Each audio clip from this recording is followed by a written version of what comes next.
کہ حضرت ابو درداء رضی اللہ تعالی عنہ بیان کرتے ہیں کہ جس آدمی نے حسبی اللہ لا الہ الا ہو علیہ توکلت وہو رب العرش العظیم 7 ٹائم صبح کے وقت اور 7 دفعہ شام کے وقت کہہ دیا، اللہ اس کی ہر پریشانی کو، ہر غم کو، ہر مصیبت کو دور کر دے گا، چاہے اس بندے نے اس معنی کو جان کے پورے دل کے یقین کے ساتھ کہا ہو یا صرف زبان سے ہی کہہ دیا ہو۔ جس نے 7 بار صبح کہا اور 7 بار جس نے شام کو کہا حسبی اللہ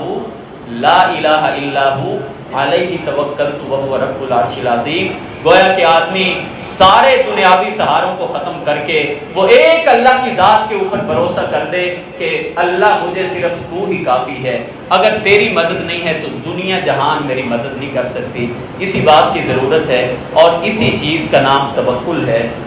اللہ کی ذات پہ بھروسہ ہے۔ اسی کا اللہ نے ہمیں حکم دیا وعلی اللہ فتوکلوا ان کنتم مؤمنین، اگر تم ایمان کا دعویٰ کرتے ہو تو پھر کوشش کرو، جد و جہد کرو، ہر کام کے لیے اپلائی کرو، نوکری کے لیے کوشش کرو، ہاتھ جوڑ کے نہیں بیٹھ جانا کہ جو مقدر میں ہوگا اللہ بھیج دے گا، بلکہ کوشش کرنے کے بعد پھر یہ یقین رکھو، یہ ایمان رکھو کہ ملے گا مجھے وہی جو اللہ کی ذات چاہے گی۔